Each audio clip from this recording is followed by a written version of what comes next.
नवे नवे गीत हे मनाचे, धडकन नवी छेडूया. नवे नवे गीत हे मनाचे, धडकन नवी छेडूया. जिंदगीला नव्याने देऊ चेहरा हा स्वप्नातला. कभी हो मन मानिया थोड़ी सी बदमाशिया, तेरी मेरी यारिया. कभी हो मन मानिया थोड़ी सी बदमाशिया, तेरी मेरी यारिया.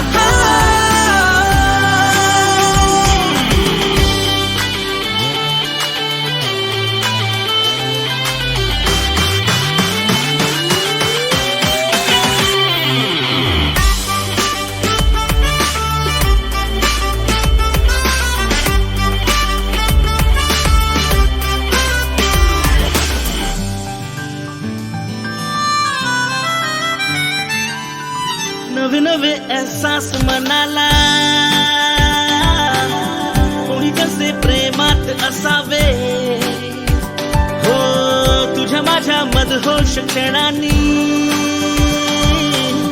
जग सारे विसरून जगावे.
एक सवंगडी युवराज पवार याचं अकाली निधन झालं.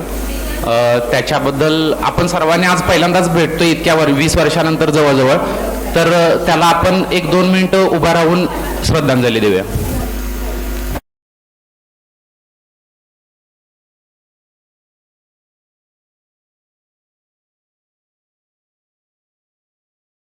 नमस्कार, सुस्वागतम सुस्वागतम. माझ्या प्रिय मित्रमैत्रिणींनो, आजच्या आपल्या पहिल्या या वर्षाच्या मित्र मेळाव्या मी माहेरची कादंबरी अनिल सोळंकरे आणि सासरचे नाव डॉक्टर कादंबरी संदीप सगरे, MD आयुर्वेदा. सध्या मी काहेर श्री BM कंकणवाडी आयुर्वेदा महाविद्यालय इथे असिस्टंट प्रोफेसर व कन्सल्टंट म्हणून वर्क करते. तुमच्या सर्वांचे मनापासून स्वागत करते आणि आजच्या या कार्यक्रमास सुरुवात करूया. माझ्या मित्रमैत्रिणींनो, आज तब्बल 20 वर्षांनंतर आपण सगळेजण पुन्हा एकत्र आलो आहोत.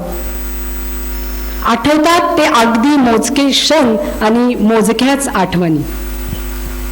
म्हणजेच आपण केलेली शाळेतली धमाल, मस्ती, शिक्षकांनी दिलेल्या त्या छड्या आणि आपल्या शिक्षकांचे ते शब्द, जसे आरटे चौगले सर म्हणायचे, मुलांना मसोबा आणि मुलींना मरगुबाई. नंतर खाडे सर म्हणायचे, लेका तुला काही समजत नाही बघ. खाडे सरांनी घेतलेल्या त्या पाठांतर सनावली आणि त्यांनी घेतलेली ती उत्तरे अजूनही डोळ्यासमोर येत आहेत. बनसोडे सरांनी घेतलेले पाठांतर आणि बनसोडे सरांचे शब्द, अजाबात दंगा करायचा नाही.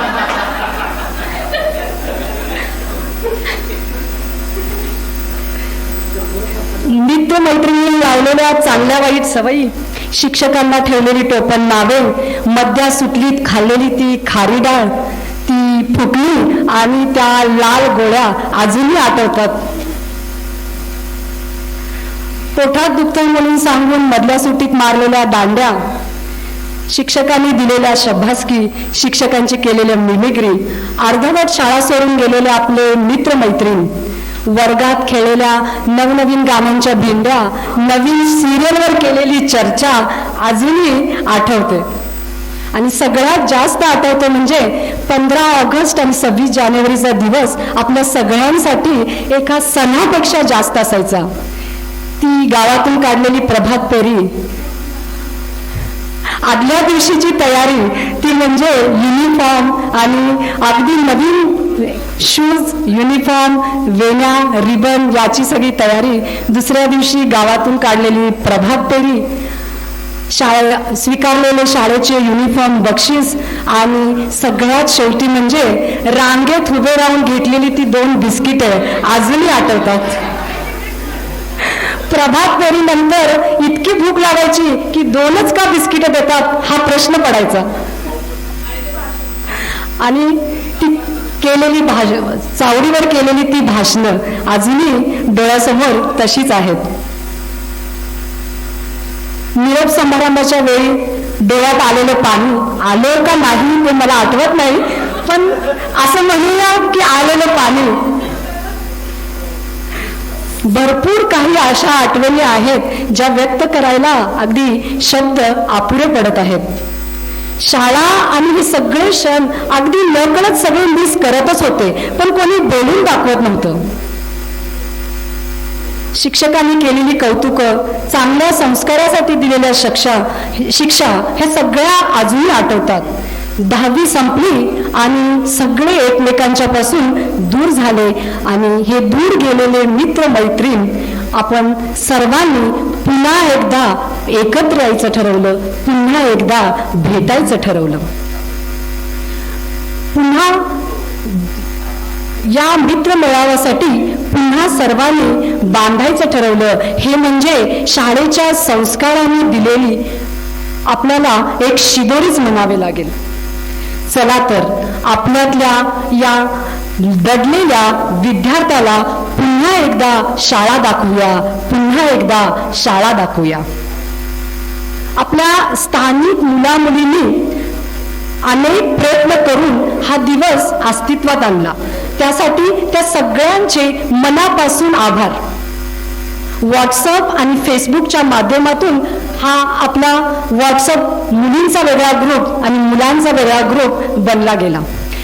8 दिवसांच्या मागेच आम्ही असंच जस्ट चर्चा केली की बाबा ओन्ली मुलींचं तरी गेट टुगेदर करूया, ओन्ली 8 दिवसाच्या मागे. आणि हा कार्यक्रम होण्यासाठी मी अनुपमा बिडकरचे आभार व्यक्त करते, कारण तिने पुढाकार घेतला आणि तिने सुचवलं की आपण मुला मुलींचे गेट टुगेदर करूया, कारण मुलंही उत्सुक आहेत आणि आपण सगळ्यांचं गेट टुगेदर करूया. टाळ्या.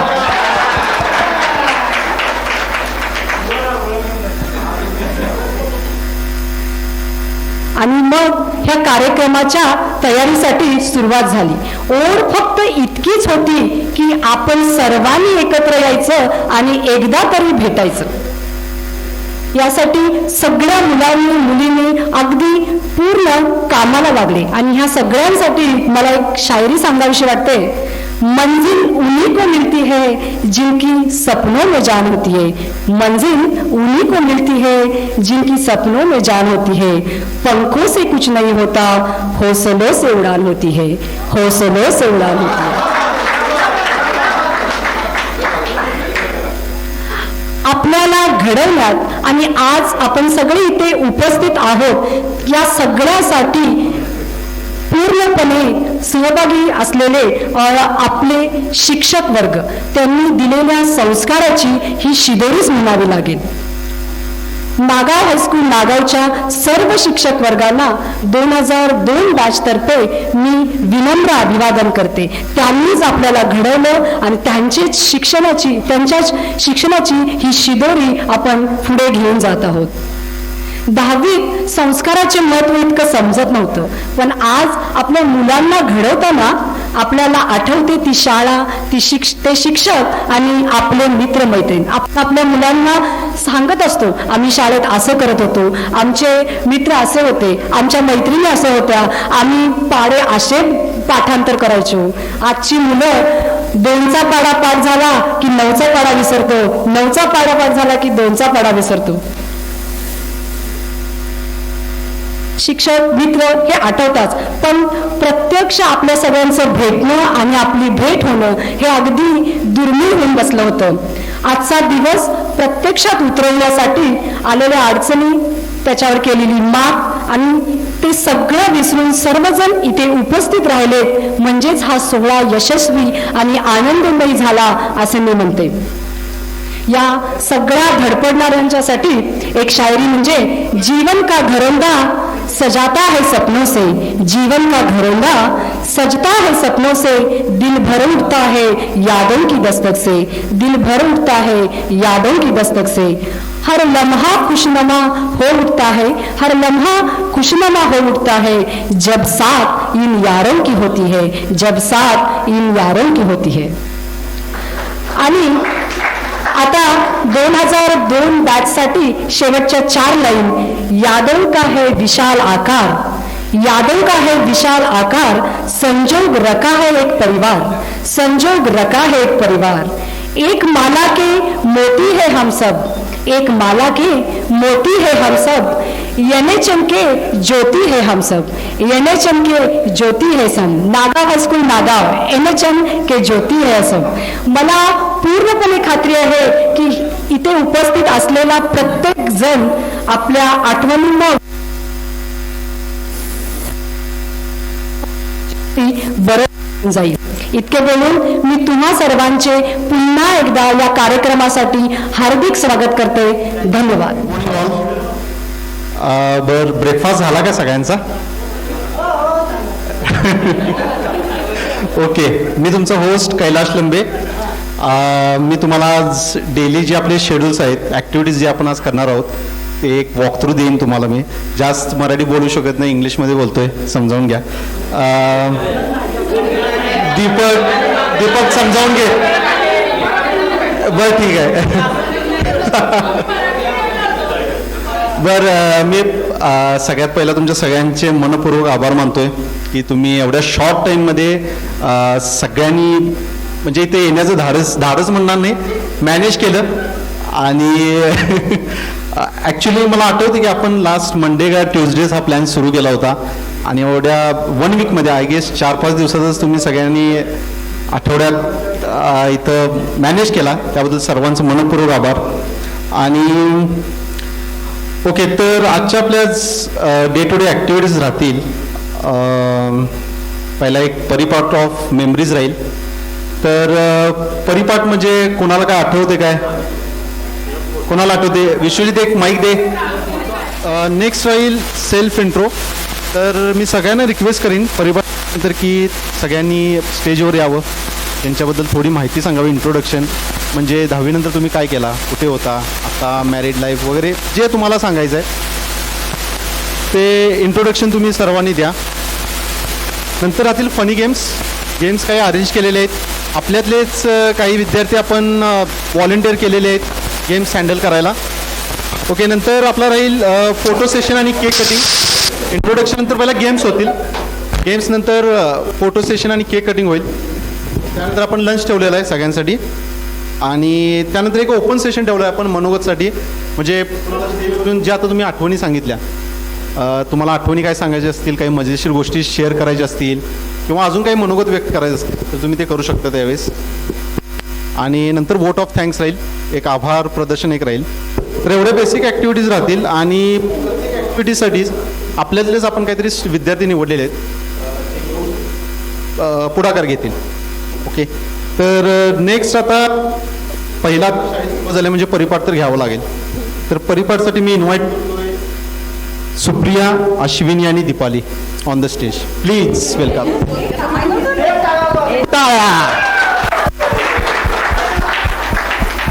सगळ्यांचं हार्दिक स्वागत.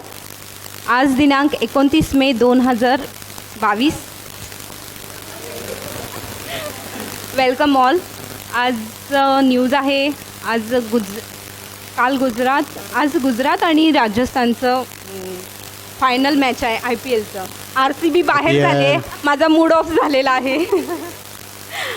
आणि दुसरी न्यूज म्हणजे 10 गावात असं म्हणजे एक हे काढलेलं आहे त्याच्यात 10 गावात पत्नीचा मार खातो आणि त्याच्यामध्ये गावात जास्तीत जास्त मार खातो. शहरात त्याचं थोडं कमी आहे प्रमाण, फक्त गावात जरा जास्त आहे. थँक्यू. हॅलो.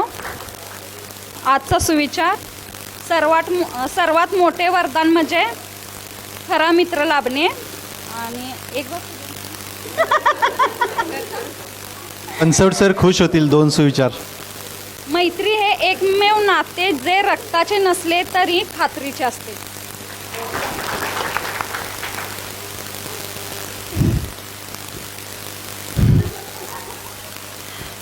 पहिला मी एक सुविचार सांगते.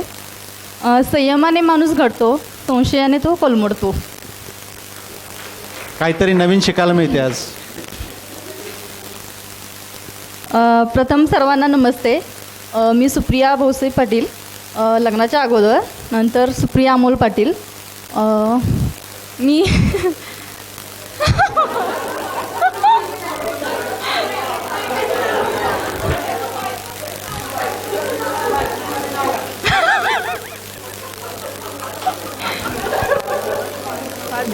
बरं, आता भरपूर मोठी बोधकथा आहे, त्यामुळं मला काही जास्त असं हे होणार नाही आहे.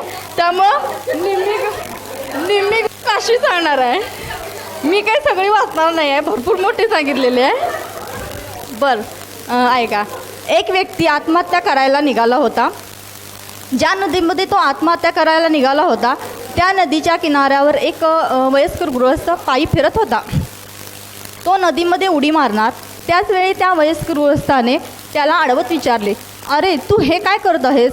ती व्यक्ती म्हणाली, आता मला थांबवू नका. खूप झालं या आयुष्यामध्ये, काहीही राहिले नाही, सगळं व्यर्थ आहे. ज्याची इच्छा होती ते मिळालं नाही, जे नको होतं ते नशिबी आलं. ईश्वर माझ्या विरुद्ध आहे, मग मी हे जीवन का स्वीकारू? तो वयस्क गृहस्थ म्हणाला, असं कसं? 1 दिवसासाठी थांबून जा, उद्या मरण पत्कर. तू म्हणालास की तू जीवनात काही नाही, तू म्हणतोस तुझ्याकडे काही नाही, मग एका दिवसाने असा काय फरक पडतो? तो म्हणाला, काही नाही, समजा काही असतं तर मग मी मरण्यासाठी कशाला आलो असतो? तेव्हा ते वयस्क गृहस्थ म्हणाले, तू माझ्याबरोबर चल, माझा मित्र एक खूप मोठा डॉक्टर आहे. मी त्याला तुला भेटवतो आणि तुझं आयुष्य बदलून जाईल. आजच्या ऐवजी तू उद्या मर, यामुळे तुझं काहीही बिघडणार नाही. तसं तू म्हणाला आहेस की तुझ्या जीवनात काहीही नाही. ती व्यक्ती त्या वयस्क गृहस्थाचे म्हणणं टाळू शकली नाही. तो त्याच्याबरोबर त्या डॉक्टरांना भेटायला गेला. त्या वयस्क गृहस्थाने आपल्या त्या डॉक्टरांच्या कानात काहीतरी सांगितले. तेव्हा डॉक्टर म्हणाले, मी 1 लाख रुपये देईन. त्या व्यक्तीने इतके ऐकले, पण वृद्ध गृहस्थाने कानात काय सांगितलं ते त्याला कळलं नाही. तो वयस्क गृहस्थ त्या माणसाकडे आला आणि त्याच्या कानामध्ये म्हणाला, डॉक्टर, तुझे दोन्ही डोळे 1 लाख रुपयामध्ये खरेदी करायला तयार आहेत. तू विकायला तयार आहेस का? तो ओरडला, याचा अर्थ काय? मी डोळे विकून टाकू? 1 लाख रुपयामध्ये 10 लाख दिले तरी मी माझे डोळे देणार नाही. तो वृद्ध गृहस्थ डॉक्टरांकडे परत गेला आणि परत येऊन म्हणाला, बरं 11 लाख देणार आहेत. तो माणूस म्हणाला, वेडा आहेस का? मला हा सौदा करायचाच नाही. मी माझे डोळे कशाला विकू? तो वयस्क गृहस्थ म्हणाला. तू तुझे कान विकणार आहेस का? तुझे नाक विकणार आहेस का? हे डॉक्टर कोणताही अवयव खरेदी करायला तयार आहेत आणि जी किंमत मागशील ती देण्यासाठी तयार आहे. तो म्हणाला, नाही नाही, अशा प्रकारचा कोणताही सौदा मला करायचाच नाही. मी का विकू? तो वृद्ध गृहस्थ म्हणाला, जर बघ तू तुझे डोळे 11 लाखामध्ये देशील विकायला तयार नाहीस आणि काल रात्री तू मरायला चालला होतास आणि म्हणत होतास की माझ्याकडे काहीही नाही. जर तुझे जीवनच व्यर्थ आहे तर मग शरीराचे अवयव विकण्यासाठी काय हरकत आहे? हे ऐकल्यावर तो माणूस निशब्द झाला. त्याच्याजवळ उत्तरादाखल शब्द नव्हते. आज त्याने आपल्या जीवनाचे वास्तविक मूल्य जाणले होते. काही शब्द अष्टवक्र महागीता भाग 1 मधून जे मिळाले ते आम्हाला दिसत नाही. जरा या डोळ्यांचा विचार करा. हा एक चमत्कार आहे. डोळे हे कातडीचे बनले आहेत. कातडीचाच तो एक भाग आहे, परंतु डोळे पाहू शकतात. कसे पारदर्शी आहेत ते. असंभव ते संभव झाले आहे.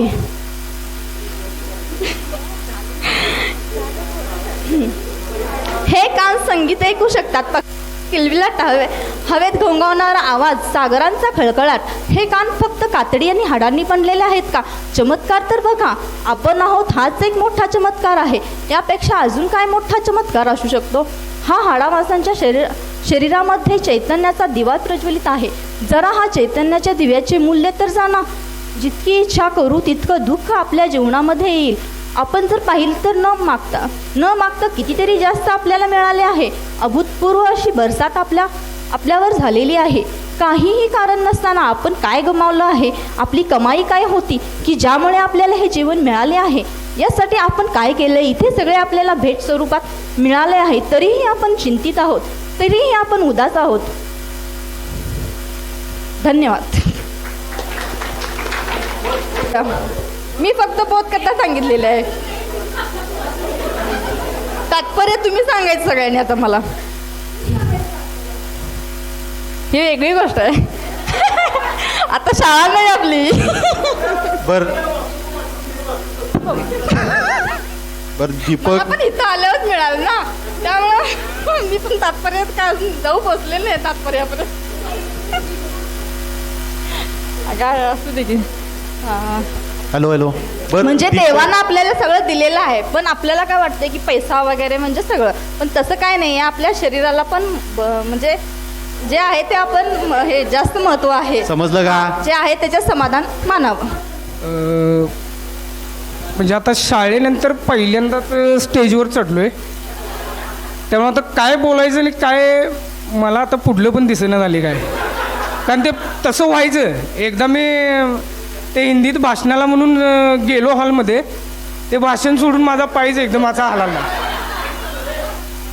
आणि डॉक्टरांनी सांगितलं त्या पद्धतीने परिपाठ आम्ही फक्त फळ्यावर लिहायचो, बाकीची तयारी काय आमची नसायची. तुम्ही मगाशी आता आठवणी पण करून दिला. शाळेत शिक्षक हे ते, पण आम्ही शाळेच्या बाहेरच असायचो. त्यामुळं दोनच गोष्टी आठवतात. एक त्यांचा मार आणि दुसरं त्या वर्गाच्या बाहेर. त्याच्यावरती काय आम्हाला ते म्हणजे लक्षात येणार. त्यात पण धीरज आम्ही ठरलेले मेंबर असायचो. नितीन चौगलेची वही कायम तिजोरीत. ते सांगितलं की त्याची आजी रडत येणार आणि मग त्याला शाळेत चान्स मिळणार. तोपर्यंत धीरजला खाडे सरांनी विचारलं, अरे वही कुठं आहे? सर घरात आहे. मग घेऊन ये जा, तिजोरीत आहे. अरे ते तिजोरीतनं काढून घेऊन ये, नाही त्याला कुलूप लावलेली मामाकडे चावी आहे.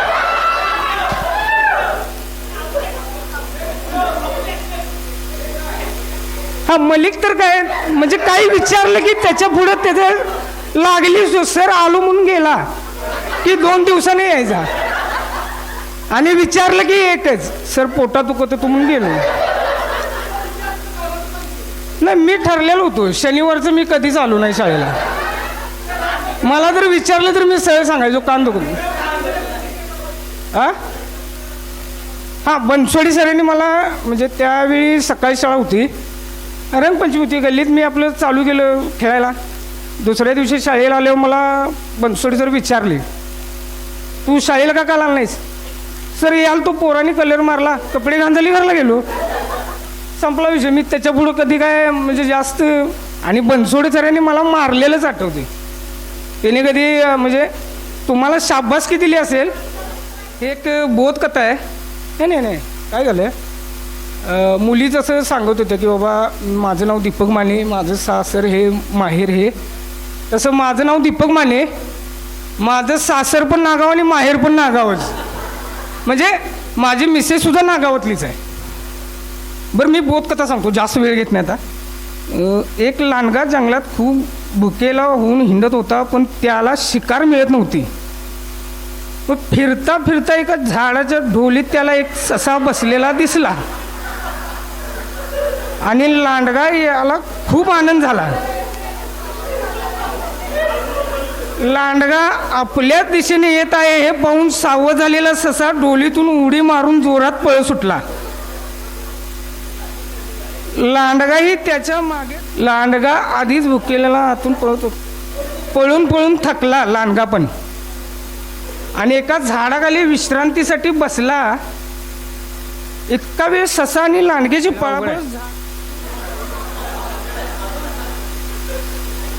असं झालं तर तुझा धाक कसा राहील. बरोबर आहे ते पण. त्यावर स्वतःची बाजू सावरत लबाड लांडगा म्हणाला, आता मारायला लागल्यानंतर कोण तसं म्हणजे थांबेल काय. तो जीवानिशी धावत होता हे माझ्या लक्षात आल्यावर मी त्याला सोडून दिलं.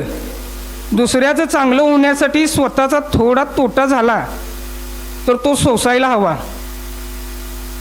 म्हणजे ह्यांनी बोध काय दिलाय, स्वार्थापेक्षा परमार्थ श्रेष्ठ. बरं मित्रांनो, चांगलं सांगितलंय काय पहिला सांगा. प्रेयर असायची यार, विसरला तुम्ही. तर सगळ्यांनी प्लीज उभे राहा, प्रेयर म्हणून लगेच फास्ट. विश्वास कमजोर होना, इतनी शक्ति हमें देना. प्रार्थना हर रोज शाम को घर में दिया जलने के वक्त हम गाते हैं. माई तो बचपन से गाती है.